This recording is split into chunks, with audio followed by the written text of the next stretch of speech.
Et pendant ces vacances, pendant que nous sommes en train de fêter, de s'enjailler, de faire toutes sortes de choses, concentre-toi sur la définition des objectifs SMART.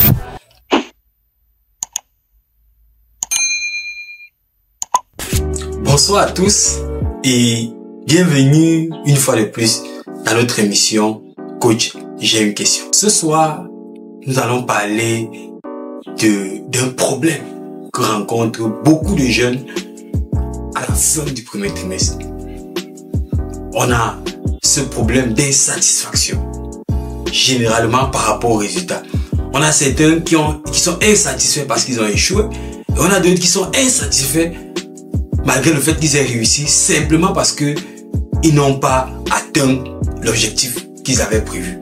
Dans cette vidéo, je vous dis exactement ce qu'il faut faire pour ne plus jamais être insatisfait de vos différents résultats. Salut à tous, je suis Valère Foulami, pour ceux qui ne me connaissent pas. Je suis ingénieur polytechnicien de Yaoundé, formateur certifié efficacement, entrepreneur et coach scolaire.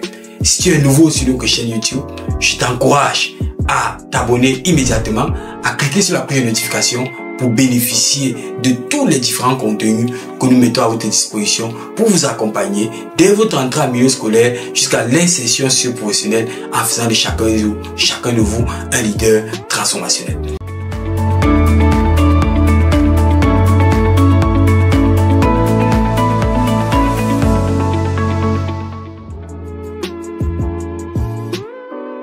À la fin d'un premier semestre comme celui-ci, tout le monde doit être focalisé sur le bilan.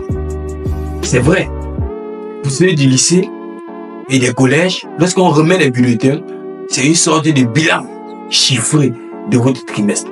Mais pour ceux qui sont à l'université, dans les grandes écoles, où on ne veut pas forcément les bulletins, il est autant important et toujours utile de s'arrêter et de faire un bilan. Et en ce qui concerne le bilan, on se rend compte que généralement, ou d'après les retours que nous avons eus, plusieurs personnes ne sont pas du tout satisfaits de ce qu'ils reçoivent. Plusieurs personnes ne sont pas du tout satisfaits de ce qu'ils ont eu comme bilan. Et ici, aujourd'hui, j'ai le privilège de vous dire pourquoi, ou alors de vous dire comment est-ce que vous allez faire si vous n'êtes pas satisfait. La première chose que vous devez savoir, c'est que si vous n'êtes pas satisfait, il est important pour vous d'identifier quelles sont les causes possibles avant de voir quelles sont les solutions que vous pouvez mettre en place pour résoudre ces problèmes. Plusieurs raisons peuvent justifier votre insatisfaction. La première raison peut être que vous avez peut-être fixé des objectifs qui n'étaient pas smart, des objectifs qui n'étaient pas réalistes.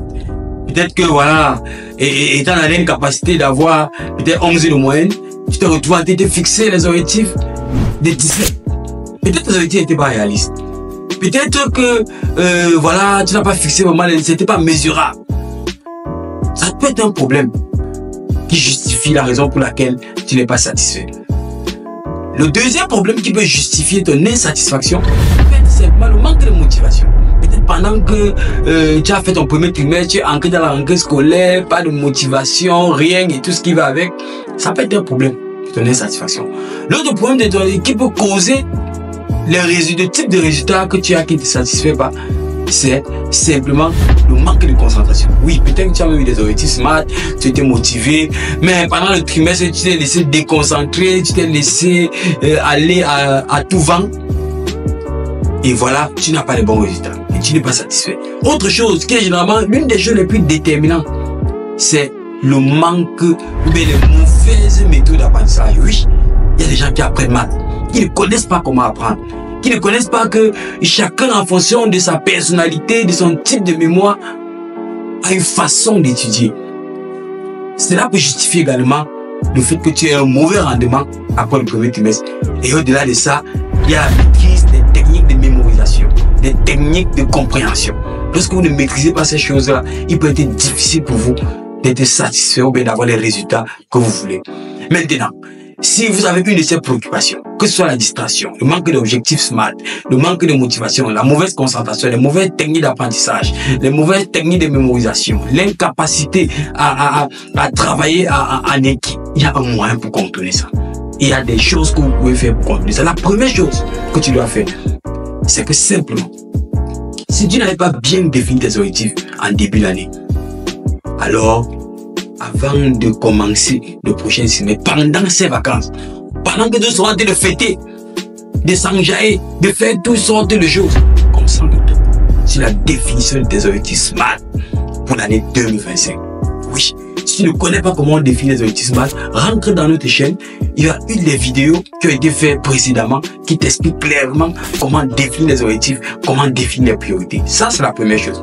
Deuxième chose, c'est que tu dois te connaître. Si ton problème, c'est un problème de mauvaise technique d'apprentissage, tu apprends beaucoup mais tu n'as pas les bons résultats, tu étudies mais tu ne comprends pas, quand tu comprends même le jour des devoirs tu oublies, alors ça veut dire que tu as un problème avec tes méthodes d'études. Et pour ça, le premier préalable, c'est de déterminer quel est ton profil de personne sensorielle. Ça veut dire que tu dois savoir quel est ton type de mémoire.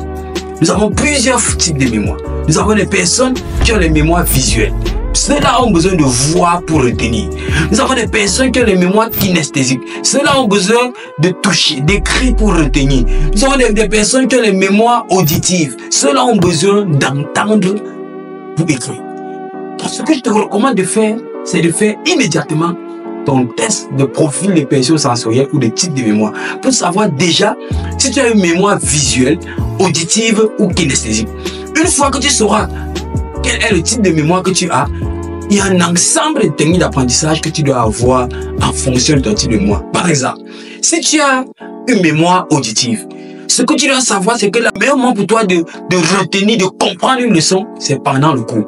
Ça veut dire qu'un élève qui a la mémoire auditive doit savoir qu'il ne doit jamais rater un cours.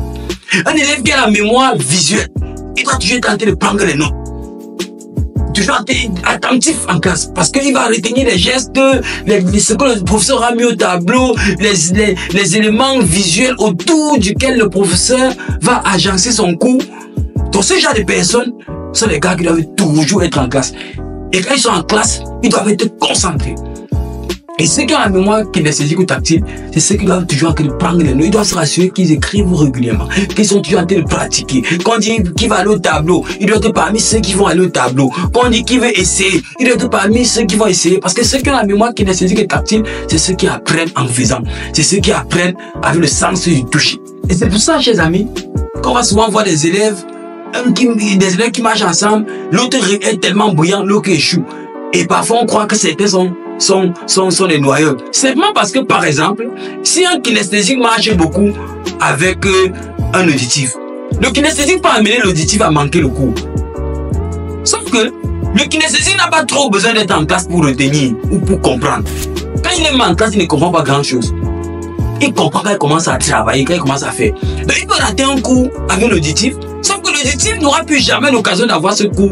Et il pourrait être difficile pour lui de comprendre le cours là. Contrairement au kinesthésique, qu'une fois à la maison, il suffit d'avoir le bon cours, en recopiant, en pratiquant, il va retenir. Donc voilà un peu ce qu'on peut vous dire. Tu refais bien tes objectifs si tu ne l'avais pas bien fait.